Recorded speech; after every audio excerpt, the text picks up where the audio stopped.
What is going on, guys? 500, finally. It's been a journey. It's been a couple of years in the process.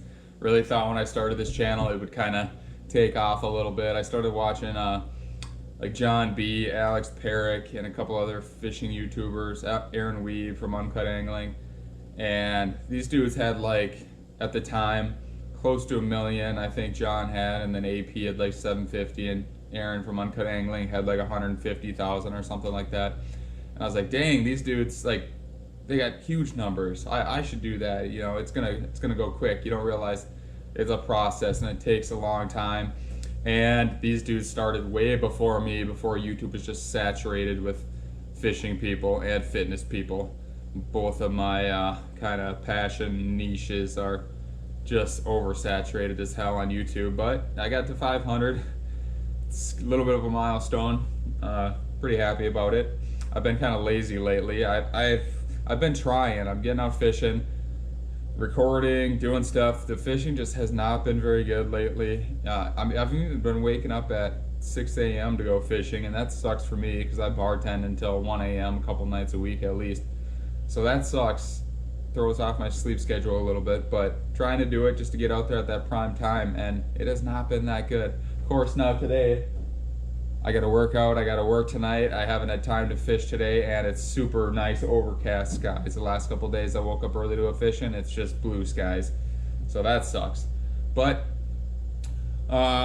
definitely hope this next 500 goes quicker. I'm gonna be doing still doing giveaways, so 500, like I said, I'm gonna be doing a $50 bait package giveaway. Just comment down below, and I will be sending you $50 in free lures to your house. I ordered them from Amazon just because I got the Amazon credit card. I get 5% cash back on that, whatever. So it's just quick and easy to order from Amazon. So just comment below what you would like to see from the future of this channel. If you like just fish catches, if you want some more tips on when to throw certain lures, or what my favorite lures are, or like what time of year to use them, or you just want me in the videos to go a little bit more in depth into my setups, maybe the rod, reel, line, and gear I'm using.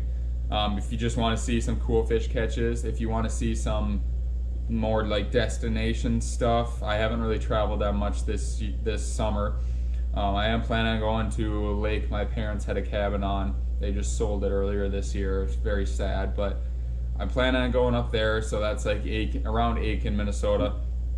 I'll be doing a day trip there with the Mako pedal kayak, and I want to hit a few rivers. I want to hit the Rum River another time before this year's over. In Minnesota this year, it's just been so dry and the rivers are down, so I got to figure out which stretch of the Rum is good.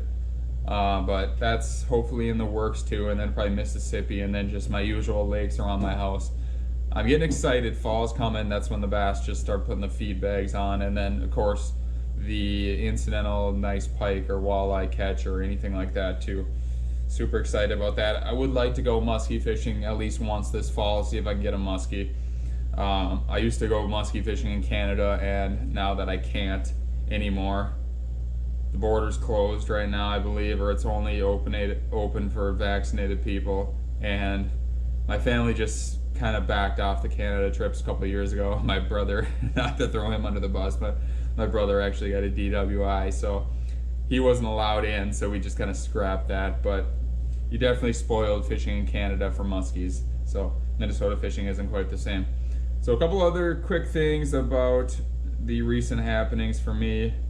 Funny story here. Let's see if I can find this picture quick. Yeah, hopefully you guys can see this. This is a lure in my face. So I went to Fleet Farm, I got some new lures. I got this little Rapala BX Brat, which is just an awesome lure, awesome little crayfish pattern. Tied it on my spinning rod, went to the Mississippi River and just walking along, waiting. I hooked into a smallmouth, and it's a pretty nice one, about 2 pounds, maybe a little over 2 pounds. Nothing crazy, but a nice little fish. And I got the fish up to my feet, and I went down to pick it up, and I had my rod up like this, so my rod was loaded up, and then the fish shook the lure out, and the rod just slung it right back into my frickin' face. And now I just got it hooked again with it. Jesus. So it slung it right back into my face, literally right here, like just under my eye. Very freaking close call. Luckily, it was just the one hook in there. These other two here and this other treble did not hook into me, so it was just this one. But I was 20 minutes from my house, so I actually had to hold. So it's hooked into my face, pulling down my eye like this. I had, not my actual eye, but like just below the skin of my eye. So I had to drive home holding it up like this so that it's not, the weight isn't hanging. Then my girlfriend cut the barb, or cut the lure off, so it's just the one hook with a barb and it's stuck here. She texted her grandma, who was a nurse, and said it would be at least $1,500 to get that thing removed. So I was like, yeah, that's not an option. I'm not spending $1,500 on that. So I had that little hook piece in here. I tried to grab it with the pliers and pull this down and then like push up to kind of get that barb loose and then back out. And I tried a bit and it just was not happening. So I had to have my girlfriend grab the hook and press it all the way through my eye. So the hook was in and not out, so we had to push it out and then push it all the way out and get the barb out, which wasn't quite as painful as I thought. I think the hook poking through my skin was almost less painful than just having the hook like pull on my eye skin like this. I was literally like this, like, oh, as she's pressing it out, and I could just feel it like, oh, there it goes a little bit, there it goes a little bit. So it was a funny ordeal. Brand new lure, so I'm not worried about tetanus, and I wasn't really worried about that in the first place, but the wound bled, which is good. You know, if your wound bleeds, they say oxygen gets in there and tetanus can't really thrive in there. Plus, it's a brand new lure. The hooks weren't rusty or anything, so I'm not worried about that. Feel good. It's been about a week and a half since that happened, and I've healed up pretty well. Actually, I healed up pretty well the next day, so got pretty lucky on that one. But yeah, that was a close call. I'm definitely going to be more aware of that now. When you're bending down to pick up a fish, aim the rod away from you in case they throw the lure. It'll go that way and not straight up into your face. Also, I've mainly fished my whole life. I got into hunting a little bit, deer hunting 1 year with rifle, 2 weekends. Never shot a deer, only saw one deer that was super far away. It was super cold, so I have not hunted since then, but I kind of wanted to get back into it a little bit. I wanted to get actually I did go pheasant hunting earlier this year, and I did shoot a pheasant despite zero practice with a shotgun. So I shot a pheasant this year, but I got a new toy. So this is a new bow I got. It is a Prime Shift. I've never really heard, I'm not an archery guy, but I've only really heard of like Hoyt and Matthews, but this is a Prime. Got this for $400 used from some guy. I didn't want to spend a ton of money, so 400 was pretty good.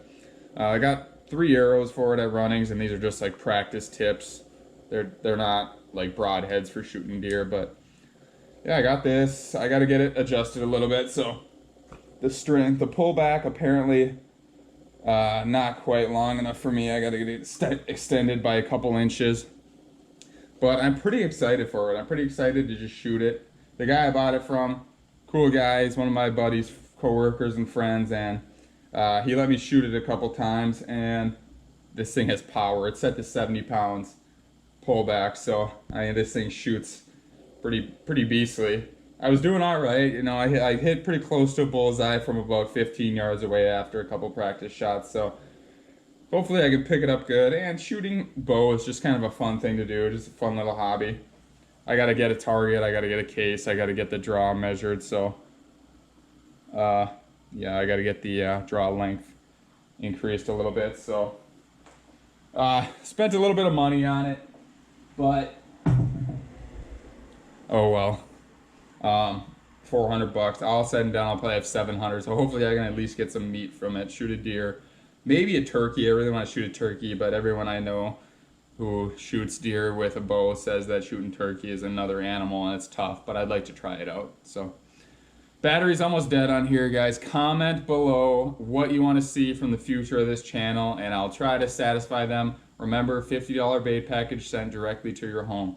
Thank you so much for everyone who subscribed to this point, and I promise I'll start making some more interesting videos, especially this fall when I start hammering the bass.